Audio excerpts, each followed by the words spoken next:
What's going on, everybody? Welcome back to another episode of the Airflow Podcast. This is your host, Ricky Thomas, and this is the final episode of the Manifestation Rewritten Series, but this is far from the end for us. Obviously, doing this has been a powerful thing. I started this off right before, probably sometime in May, I think, sometime around then, and took a few weeks off for the last couple episodes, but I wanted to make sure that we close it out. And I'm excited about all that we've spoken about. And this one is going to round us off, close us off. But again, just so excited about all that God continues to show me. And with that, I want to make sure I share that with everybody else. So this one is entitled Rise, and it's realize identity, speak expectation. And it's really manifesting from who you are, not just what you want. And that's important because sometimes we get very focused on the things that we want to get. But it's also understanding that doesn't define, like, our ability to manifest is not because of the things we have. It's from understanding, who we are and whose we are. That's where the power comes from. And that's what drives us. So that's what this is really about, manifesting from who we are and not just what we want. As we talk about, this is our moment to rise. So we've cleared the static, we've planted seeds, we've surrendered to the weight, we released the pressure, and now it's really time to rise, not by chasing more. Because again, I don't want to make this, and this series is not about just things, material things. It's more than this, that. So it's not by just chasing more, but by standing in who we are already. And that's what's really important through this. So this episode is really going to be about spiritual declaration. Your identity, our identity, is the manifestation. And when you understand that is the true manifestation of really of understanding who we are and whose we are, then at that point, we are able to see the power that we truly possess through God. That's understanding that the great I am has empowered us to be our own I ams through him. It's through that power. So again, that's what this episode is going to focus on. That when we rise, we become the frequency of our future. So as always, I am the king. I'm not going to say I'm the king of acronyms, but as always, we're going to take RISE and break it out into 4 different parts as an acronym. And so we're going to start off with the letter R in RISE, which is realize identity. So we've spent enough time believing in the smaller version of ourselves. We're put here on this earth. Sometimes people think that they're just here to aimlessly walk around, that we exist because our parents decided to make us, and we're supposed to just, work, raise a family, retire, and live out our days in a retirement home. I mean, that's a very basic, high level view, but for some people that is what they think. But just understanding that manifestation begins with identity. We can't manifest consistently from a mindset of lack or an impersonation of lack. And I don't want to skip over that because we desire certain things, but then we have a mindset, we have a poor mentality. If you ever read a book, Rich Dad, Poor Dad, great book, but there's others that are out there. But it's understanding that all of this is a mindset shift. And so we've got to realize that through understanding our identity, that's where we find the true power. That's how we truly rise up above our circumstances. So in that, it's the thought of, we are not broken. We're being built. Every day we get up, no matter what the previous day was, if we are able to get up, if we are blessed to get up in a new day, you're not broken. You're just in the process of being built. You are in the process of being refined. And sometimes in that refining process, you have to be broken down. If you think about precious metals, gold, you can have a solid piece of gold full of impurities. But when it's broken down into its liquid form, where it's allowed for all the impurities to break out, and it's painful, you have to go through bending and stretching and being heated up. And that's why you read that in the Bible, God doesn't like a lukewarm Christian, lukewarm follower. He wants somebody who's on fire, because they're constantly getting the impurities out of them. They're on fire for God, on fire for Christ. That's why it's important. So you're not broken. You're just being built. That's a mindset shift, but that is truly how you get to a place of manifestation. Another point of that is we are not forgotten. We're being formed. And so what does that mean? Sometimes, and I mentioned it in the last episode, there is the feeling that delay is denial. And so we think that, I didn't hear from God. God didn't physically, I didn't hear like maybe how I've heard from him before. Or it's been a long time, or I've been dealing with this situation for a long time. So God must not be listening or hearing me. He must think that, this is where I'm supposed to be. And so some people settle in that instead of understanding that it's all a part of our testimony. It's all a part of our growth. We go through certain challenges, certain trials and tribulations. We go through certain fires to form us, to refactor us, to take out if you want to think computer, you kind of refactor the code around us. We've been scripted in such a way from our original programming because of things that we've experienced, the world, social media, all the things that's around information, misinformation, what's the truth, what's not the truth. All of those things have helped to sort of mess up our spiritual coding that we were originally built with. And so understanding that you have to go through a transformation process, and that's what we're going through. Each day we're going through that, but also as we're going through that and we more and more we start realizing who we are, we start walking in that. That's when we really start to see the manifestation. That's where, from a spiritual standpoint, the heaviness that we felt before, we don't feel it like we did. Things start shifting. But we will all go through a formation. As we live every day, it's going to be a formation. If we allow it to happen, it continues to get better and better. So you're not forgotten. You're being formed. The last point that I want to call out is you are not becoming, you are. That is very important when we talk about manifesting things, because, as I've constantly said throughout these episodes for this series, we are supposed to live each day as though we're already at the place we want to be. We have the things that we already desire. Relationships, joy, peace, love, even the some of the material things, the house, the cars, all that stuff. You live like each day like you already have it. You praise God like it's already done. And understanding that, or your body, your health, your physical look, you may just be starting the process tomorrow or today, because as we've learned before, it's not one day, it's day one. But you're starting the process today. You may not physically look like you want to.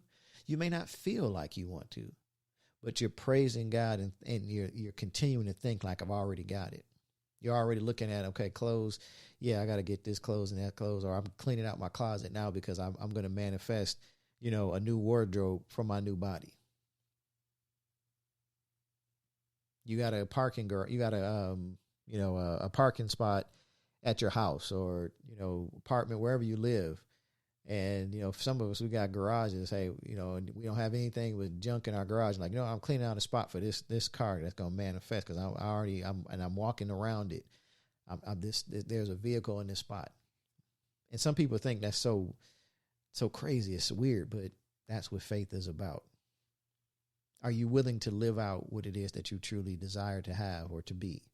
Live it out right now without waiting. That's the difference.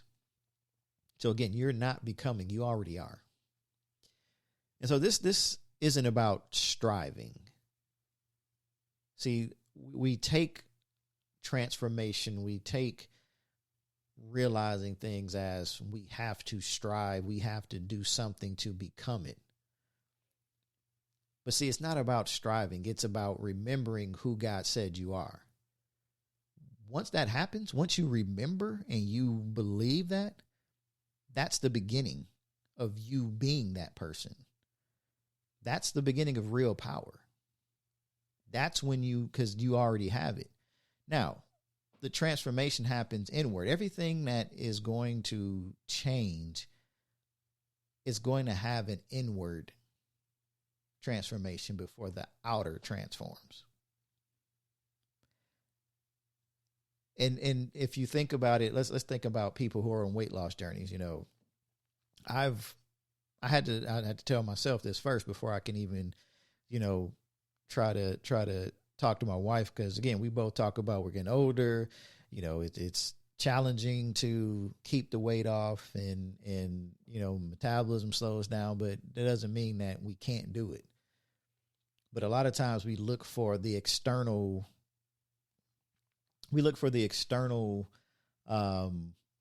Sort of clarification or the external justification of what we do by the scale. You look at the scale and the scale will say, hey, you weighed this much. And you're thinking like, all this hard work I'm doing and I lost a half a pound.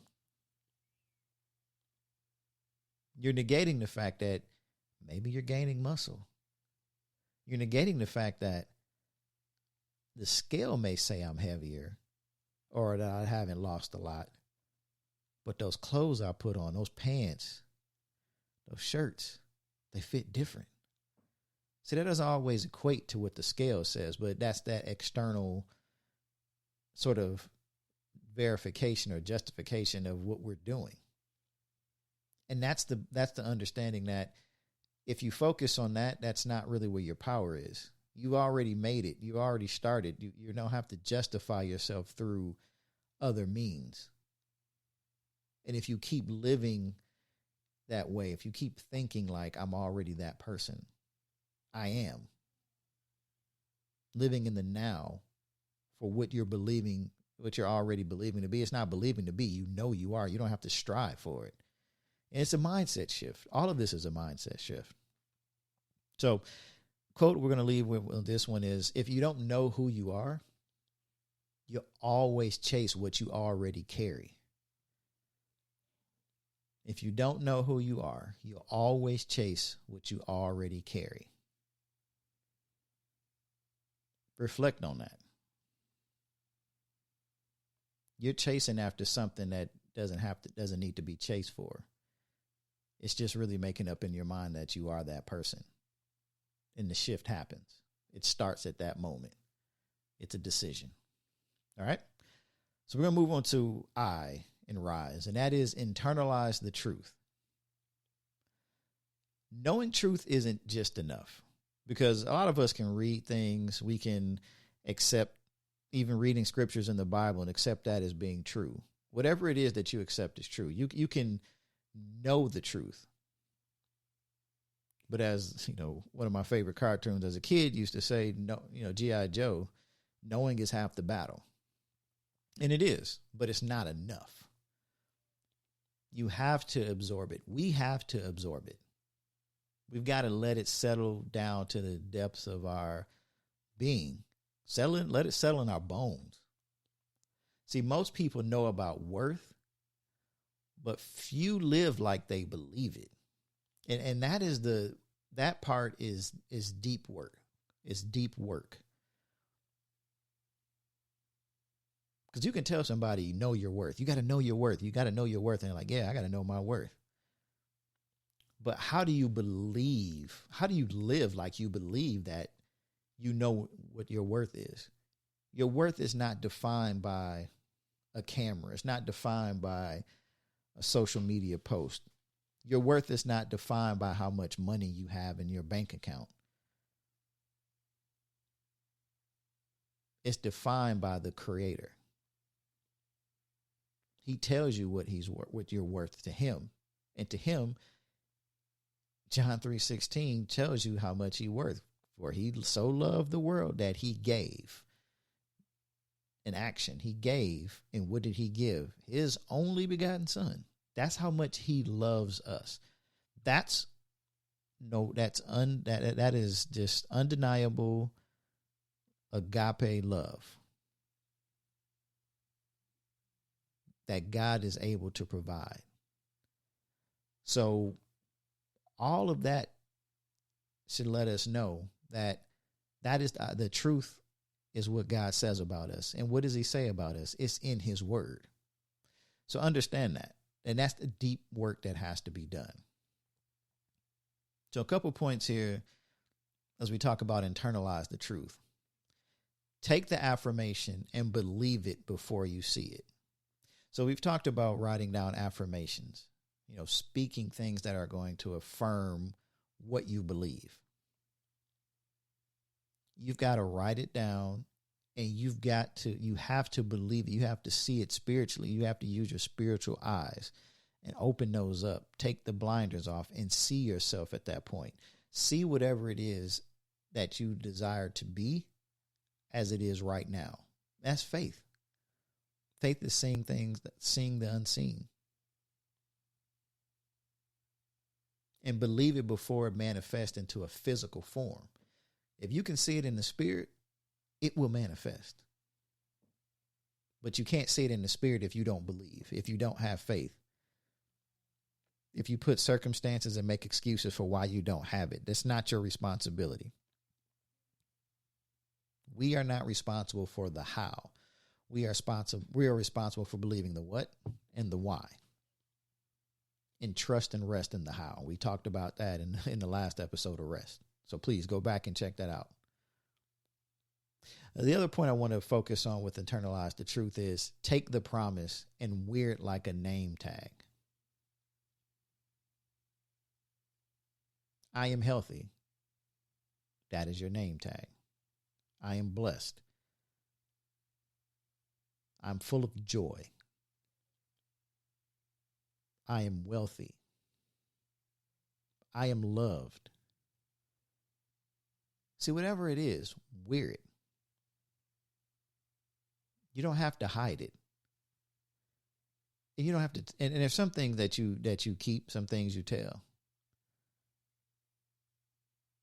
Just trust God, and God will give you everything that you need. He will provide the testimony, and just trust that everybody may not believe what you say. People will try to use logic to figure out how you're able to do the things that you're able to do, how we're able to do things we're able to do. That's not your worry. Whatever it is that you desire to be, wear it. Wear it like a name tag. The third point is take the prophecy and build your schedule around it. There are so many things that people will speak into us. Not everything is negative. But if somebody prophesies, I've got prophecies that have been given to me for years ago. And I have sometimes tried to micromanage the prophecy.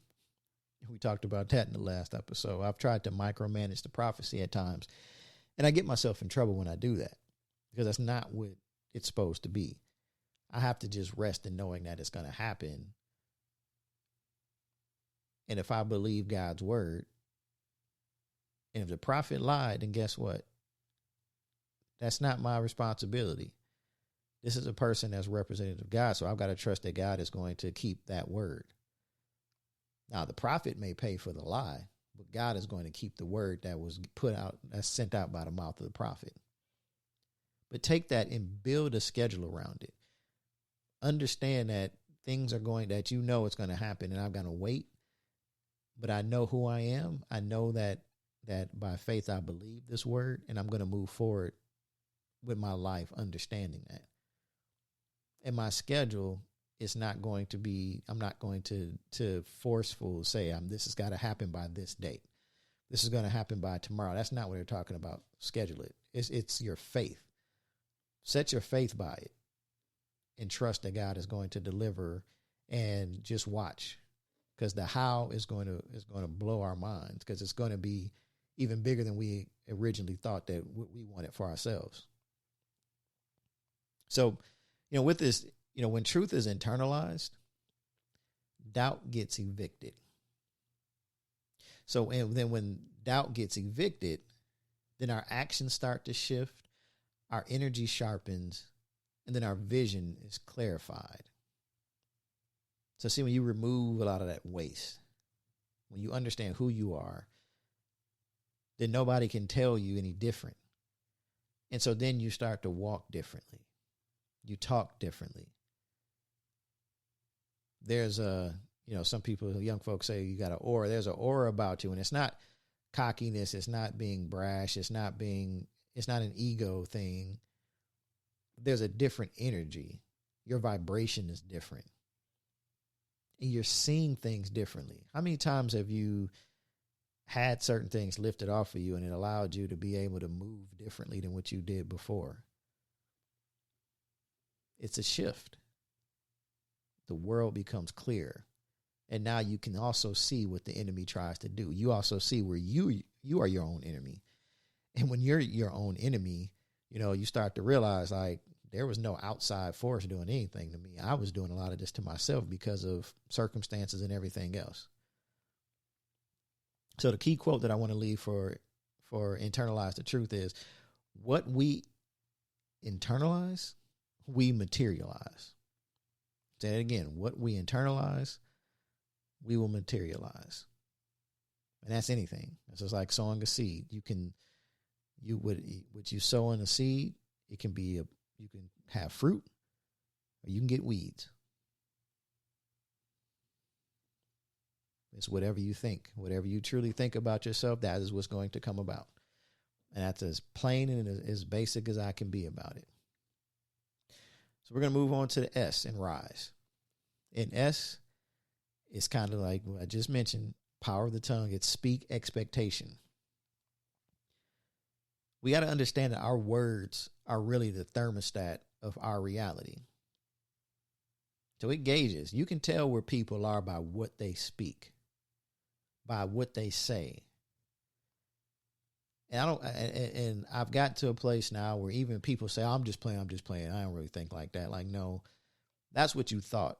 But that was wrong, and you tried to catch yourself. And some people don't apologize. Like, you know what? I said that wrong. That's not what I believe. Or, you know what? God help me. That I totally said that wrong. Some people don't do that. Some people do catch themselves. And so I think that's important as we go back and really think about it. It's like, if you say something like, you know what, God, I repent. I did not say that. Like that. That's one thing, because you're constantly thinking and working on yourself. Again, you're always being transformed. You're always being processed. And you're either being processed for good or you're being processed for bad. It just determines on what you're aligned to do. So what we say is really what's going to drive our reality. It's the thermostat of our reality. I can tell the temperature of somebody by some of the stuff that they say. Just like you see on, social media sometimes, you can tell what people are going through just by some of the posts that they do. And you can say something and you can put a smiley face emoji on it and say you're playing, but yeah. Out of your mouth, that's your heart, So the question is, are you speaking the language of fear or the language of faith? And some people are like, oh, you know, you don't always have to, that faith, prosperity. Like, do you believe? Yeah, I believe it. I believe I can speak something. I can be honest. I can have a transparent moment with somebody and say, hey, I'm afraid. I know God is working, but I'm just so scared because this is going on. See, there's a difference there, because it's saying I know, but my human nature is driving me to look at circumstances. And so when I say something like that, I'm saying it to somebody who I'm in covenant with, who can encourage me. See, the problem with a lot of us is that we say that to somebody who's not equipped to either pray for us in that moment, or to at least call us, or at least have us in a position of saying, you know what, I got what you're saying, but you know, we got to just keep working. We got to keep moving in faith. I know it's tough. You need somebody to encourage you. Do you have people like that around you? That's going to be important for all of this. Somebody that you can trust, that you can have those vulnerable moments with, but that are going to set you right back straight on the path. Sometimes that's your pastor. Sometimes that's a prayer partner. Sometimes that's your spouse. It's a family member, whoever, friend, somebody that you can be vulnerable with, that is going to also set you on the right path. And that's going to be important. So don't just hope it shows up. When you speak things, it's not, well, I hope I get this scholarship. My daughter, God, I'm at some point she will give her testimony. I promise that. See, I gave her some of the books that I was reading from Neville Goddard, and she read them, and she just blindly, she just went off like, okay, I'm manifesting this. And she says it, even when I had to catch myself a few times, like, well, you got, like, she like, Dad, no, you said we manifested. I'm calling it done. Amen. Whatever. All I can say is, when she stepped into it, she believes it. And even when she gets challenged, I find myself encouraging her to show her, like, if you look at this process that you've been on and you're there, now you just got to keep going and finish it out. Now that should take your faith at a whole different level. Like, that is, but that's what it's supposed to be about. And she reminded me this weekend, and I'll say a little bit about it, but this weekend, we took her to move into her dorm. She graduated with her associate's degree from one school. And, she's 4 years. So technically she would have been graduating, but she changed her major. She sat out she had a gap semester. Going through some real challenges, playing basketball, been injured a few times, never really had a full season. Since she tore her ACL back in her junior year of high school. So my daughter's gone through so many things that a lot of us go through. That's why I think her testimony, when she's ready to really give it, is going to resonate with so many people. The school that she originally wanted to go to is the school that she's going to now, but not as a basketball player, but she realized that she wants to be a nurse. And she went through all these different things, but part of growth and maturity and God's grace and mercy is allowing us to figure out who we are. And in the process, the journey blessing us to get to that point. Well, this past Saturday, we moved her into her dorm room to start her program. When she applied to this school, we didn't have the money to send her there. Her first year is now covered. And she's already speaking like, I'm manifesting. I said it's all going to be done. And, again, me as a parent, my wife as a parent, we're of course thinking like, okay, all right, we got to get this. We want her to just write one check and pay off her school for the remainder. We're thinking of how we can do it versus seeing the blueprint that my daughter set up to just continue to speak it and live it like her school is paid for. And so now it's like,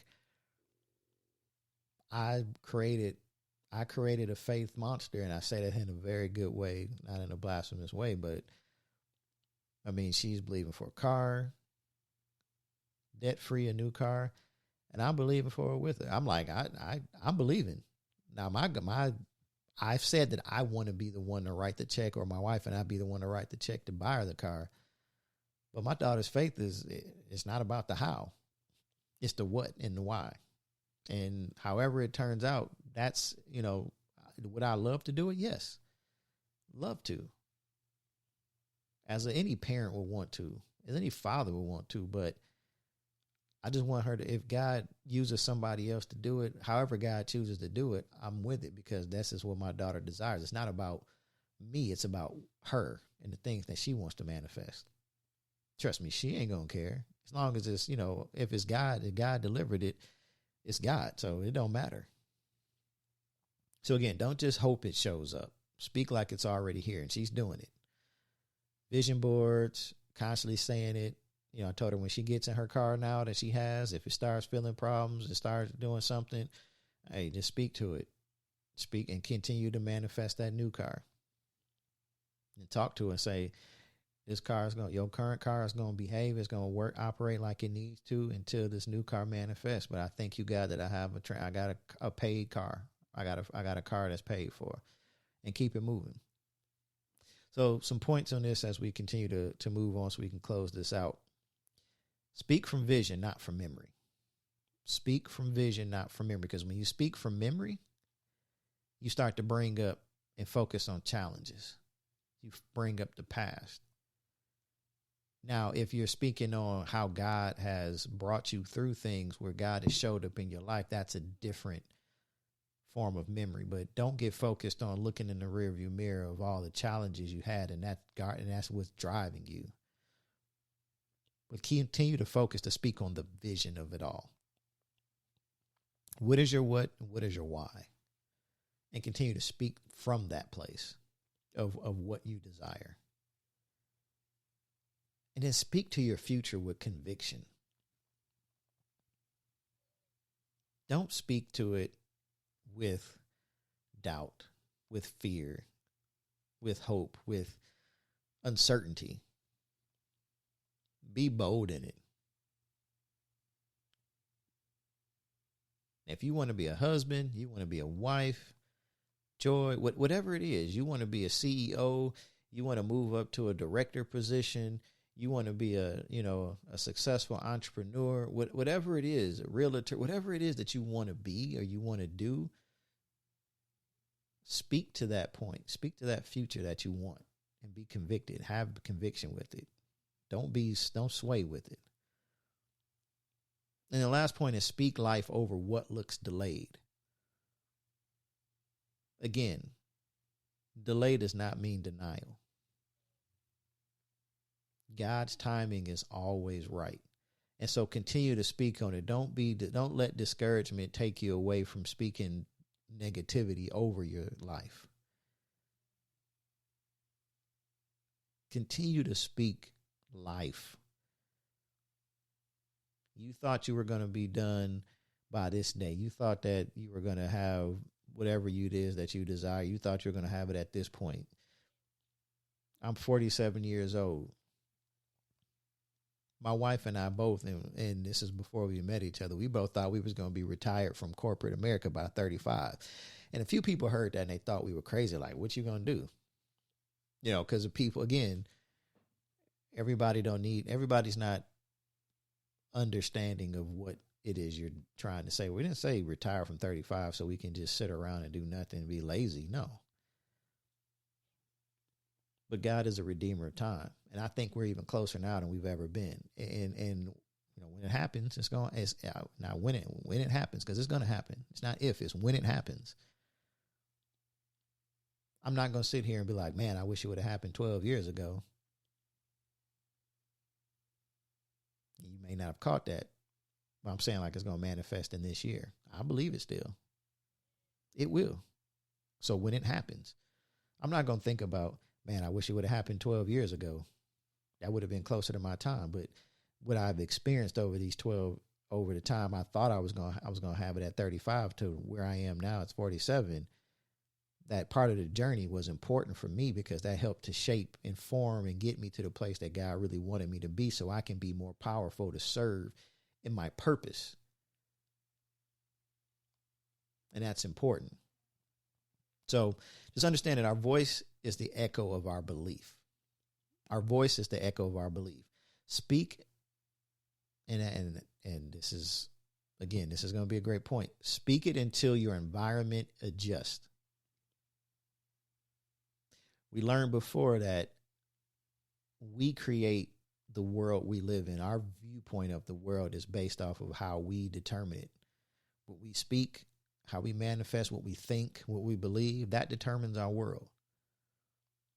If you speak doom and gloom, all you receive inside, your mind is what's reported on the news. You hear recession, you let that fear of all this stuff happen. People say you can't do this, or they say, well, that's not a normal process, or that's not traditional. All those things that people try to put limitations on you.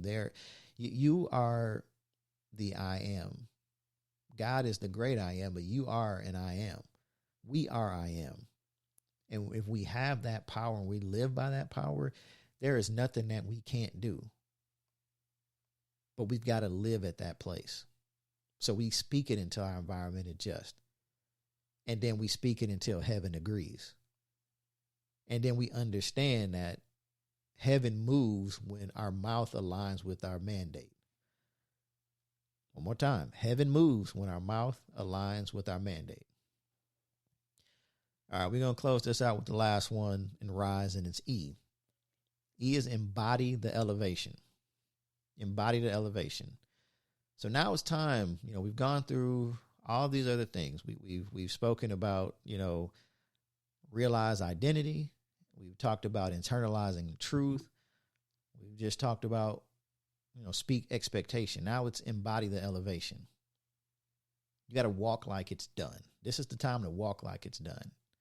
Elevation isn't an achievement. It's not a badge you wear. It's not a gold star. It's an embodiment. You live this out. Everything about you should exude an elevation. Again, it's not cockiness. It's not arrogance. It's not egotistical. It is truly walking and living like I know who I am. It's confidence. Now you're carrying yourself like it's already happened. It's done. I used to hear people so many times, and it's not even worldly. It's worldly people, not even people that are spiritual. And they used to talk about all this stuff they had. People, it's like they're lying. Like, no, they in music videos, and they're saying that they have all these things, and they're driving around in them that are rented for the video, and they're creating this space and this environment that shows like they have all these things. And then at some point in time, they keep speaking it, and they keep believing it, and then it happens. And that's and so if you think about that, if somebody who's in the world can do that, why can't we as followers of Christ? Why do we have to have this sad, sorry, we got to be poor, we got to be destitute, we got to be all these things? But that's not what God called us to be. We are heirs. We are supposed to live an abundant life in everything. So why would we not carry ourselves that way? Why would we not think, move, dress, speak, create, and decide like the future us, like the version of us that we want to be? Why do we wait to do that? You practice, right? If you're acting for a role, if you're an actor, actress, and you're going to audition for a role, you don't wait until the audition to get into the part. When you get a role for an acting job, you don't wait until you get on the set to start practicing. You get in a character from the beginning. See, we have to get into the place where we are walking. We are in character all the time.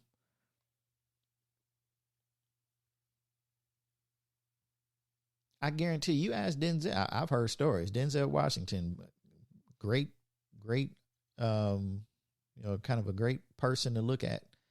I've heard so many stories where people have, when he was in either shooting a movie or about to shoot a movie, and he was in, people would come up to him and he wasn't his normal self that he that he is, when the person that saw them, they was like, I didn't realize he was in character for that movie. The way he talked, the way he dressed, the way he responded, he was acting like the part that he was about to play in this movie. He was in character. Because he had to get into that character to really play the part that he desired to play. How many of us can get to that place, can think like that? Think, move, dress, speak, create, and decide like the future you. You're not going to do that with this woe is me attitude. You're not going to get like this like, look at my closet. It's just full of old clothes. Wear those old clothes and wear them in a new way. Clean them up. If you can't afford to go buy something, clean them up. And walk with pride. You may not have the job that you want, but speak on that. Speak on the job you want. Sometimes people go into jobs and they look for people dressed like the job you want. That's what I used to be told. Dress for the position you want, not for the position you have. I used to work in a call center. And I wanted to be a manager. See, the managers, they dressed up. A lot of them wore, shirt and ties, things like that. I was moving up the ladders, but I'm like, you know what? What's going to separate me? I work hard, but I started dressing like I was a leader. See, if you walk into a place, walk in any place of business, you see folks with jeans and T-shirts on and polos, they work there. And you see somebody that's got the same kind of badge for the company, but they're wearing a shirt and tie, or they're wearing a business suit or a dress for women. Assumption for people that don't know people who work there, they're going to come to that person that's dressed up and think they're a manager. They're going to think they're a leader. Why? Because they look different. They're separated themselves. Sometimes it's just how you speak, how you greet somebody.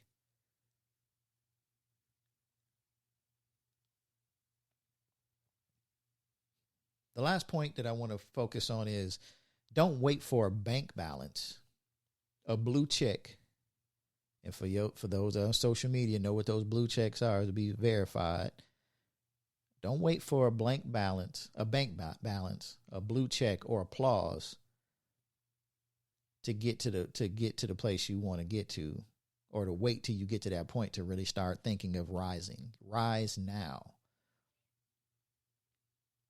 You don't have to have $100 million in your bank to think like you have $100 million in your bank. You don't have to have 1 million followers on social media to do things like somebody who has 1 million followers on social media. They get to that place because they keep putting in the work each day. You may have 1,000 followers on TikTok, but you can have as much impact or more with those 1,000 followers than somebody that's got 1 million followers. Why? Because you're growing it in the way it's supposed to happen. And guess what? Those numbers will start to multiply. Think about the algorithms. Why does the algorithms work? Because people have organic growth, good engagement, all that stuff that matters. You can make more money than somebody who has 1 million followers with 10,000 followers just because of your engagement, just because of your video views. Again, it's all about how you embody it. To rise now. And we got to understand that when we embody, we align. And when we align, we attract. And that's what the frequency is all about. That's what the vibration is all about. So I'm going to say that again. When we embody what it is that we want, the elevation, then we start aligning. What are we aligning with? God's vision for us. And then once we align, God sees that. And then the things that we've been believing to manifest, we attract those things. Now we're on the same frequency. Feel it in your body before it touches your reality. That's how you bring things into fruition. That's how you manifest. So remember, you don't elevate into your destiny. You embody it first.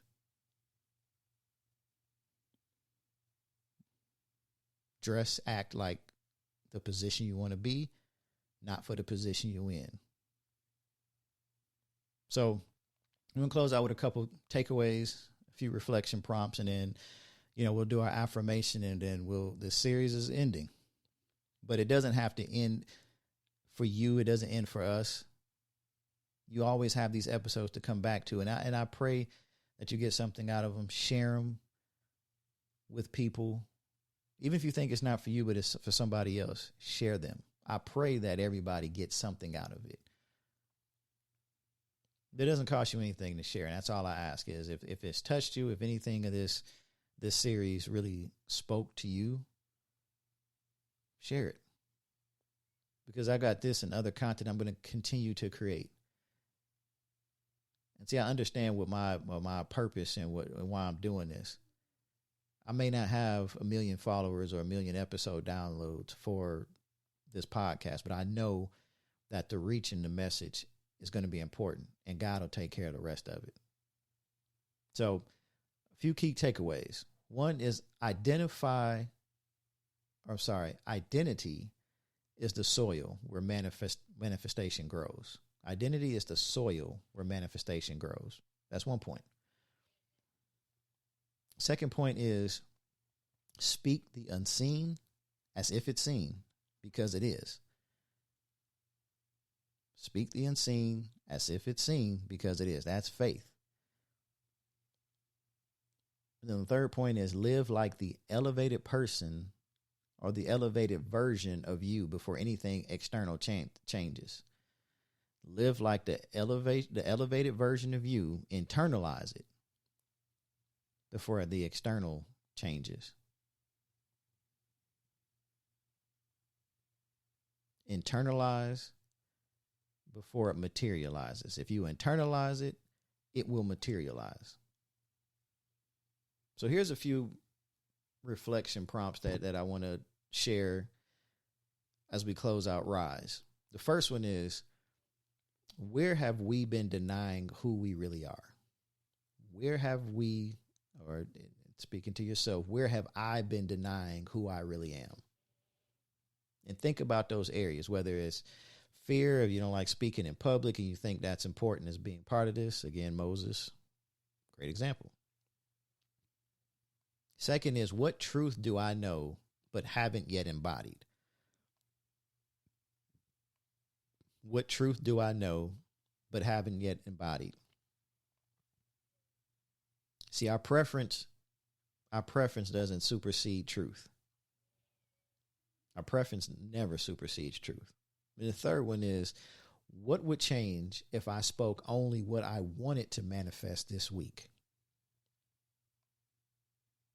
So we're going to just time box it. Just think, what would change if I only spoke what I wanted to manifest this week? What would change? And I guess the question would be, if you did that, just take one thing. One thing, what would change? If you just spoke that one thing, what you wanted to happen this week. Because, see, people would look at it and say, okay, the thing is supposed to change completely this week. But what if that was the catalyst, that right now, that day one moment that set the ball rolling for the thing that you truly want to manifest? And it's just you taking the time to speak it this week. And then you start seeing things happen and you keep speaking it next week. And next thing you know, by the end of the month, you're where you say you want it to be. God will redeem time. All right, so our affirmation of the week. It's, I rise in identity. I eternalize the truth. I speak with divine authority. I embody the elevation. And I don't chase miracles. I become the space where they live. I'm going to say it one more time. I rise in identity. I internalize the truth. I speak with divine authority. And I embody the elevation. I don't chase miracles. I become the space where they live. So again, in closing, that was powerful. I'm going to have to go back and, when I put it together, I was thinking through that, but I'm going to have to go back and go through the affirmation again myself. But this may be the end of the journey, right? This is the end of the 10-part series. but our becoming continues. See, we were never waiting on a sign. We were just waiting on permission. And the permission comes from identity. So once we know who we are, whose we are, we've already got the permission. Now it's just walking it out. We are. We're not becoming. We are. Once you understand that who you are, there's no becoming. There's no chasing miracles. We don't chase it. We become the space where they live. Miracles happen. So miracles should be an everyday occurrence.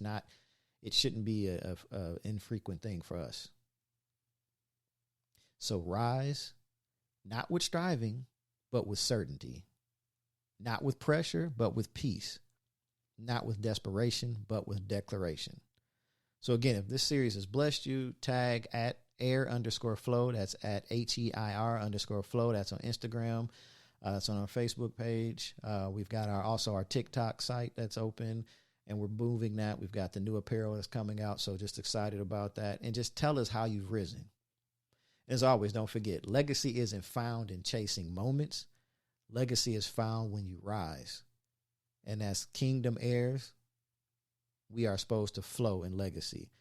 I love y'all. Thank y'all. And we'll talk to you again soon. God bless.